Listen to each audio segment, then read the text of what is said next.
Hi welcome back to vibe with Vijay. இன்றைக்கி நாங்கள் போயிருக்கிற ஸ்பாட் தான் ஸ்ரீ ராமாஞ்சநேய டெம்பிள். இந்த டெம்பிள் எங்கே இருக்குன்னு பார்த்தீங்கன்னா பசவனகுடி பெங்களூரில் தான் இருக்குது. இந்த டெம்பிளுக்கு ஒரு 20லேருந்து 30 படிக்கட்டு ஏறி வர மாதிரி இருக்கும். ரொம்பவும் பீஸ்ஃபுல்லாக சூப்பராகவே இருந்துச்சுன்னு சொல்லலாம். இங்கே ஆஞ்சநேய சுவாமி இருக்கார். அவரை வழிபடுறது மட்டும் இல்லாமல் இன்றைக்கி நாங்கள் இங்கே ஏன் போயிருக்கோம்னு சொன்னாக்கா ஜோஷி ஸ்கூல் அகாடமிலேருந்து களிமண்ணால் கணேஷா எப்படி பண்ணுறதுன்ற கிளாஸ் தான் இங்கே எடுத்துகிட்டு இருந்தாங்க. இவங்க எப்போவும் கணேஷா ஃபெஸ்டிவலுக்கு பிஃபோர் வர சண்டேஸில் இந்த கிளாஸை கண்டக்ட் பண்ணுறாங்க. அது மட்டும் இல்லாமல் அவங்க இன்ஸ்ட்ருமெண்ட்ஸையும் எடுத்துகிட்டு வந்து சைடில் மியூசிக் வாசிச்சுட்டு இருந்தாங்க. சின்ன சின்ன பசங்க தான் ரொம்பவும் நல்லா வாசிச்சுக்கிட்டே இருந்தாங்கன்னு சொல்லலாம். சிம்பிளாக களிமண்ணில் கணேஷா எப்படி பண்ணுறதுன்னு இந்த சார் இன்ஸ்ட்ரக்ட் பண்ணிக்கிட்டே இருந்தார். சின்னவங்கள்லேருந்து பெரியவங்க வரைக்கும் ரொம்ப ஆர்வமாக இதை கற்றுக்கிட்டு இருந்தாங்க.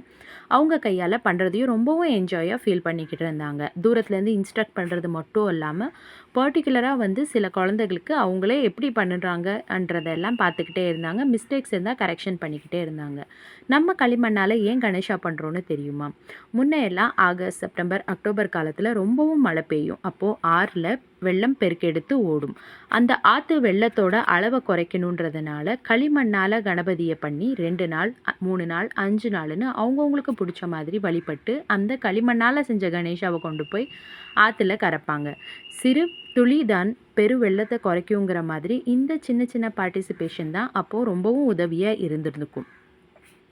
இந்த பெரியவர்லேருந்து சின்னவங்க வரைக்கும் ரொம்பவும் அழகாக கணேஷா பண்ணிக்கிட்டு இருந்தாங்க. இந்த இன்ஃபர்மேஷன் உங்களை எவ்வளோ பேருக்கு தெரியுன்றதை மறக்காமல் வந்து கமெண்ட் பண்ணுங்கள். இது மாதிரி ஈவெண்ட்ஸில் உங்களுக்கும் பார்ட்டிசிபேட் பண்ண வாய்ப்பு கிடைச்சா கண்டிப்பாக அதை யூஸ் பண்ணிக்கோங்க. இது குழந்தைகளுக்கு ஒரு நல்ல மெமரிஸாக இருக்கும். இந்த வீடியோ பிடிச்சிருந்தா லைக் பண்ணுங்கள், சப்ஸ்கிரைப் பண்ணுங்கள். தேங்க்யூ.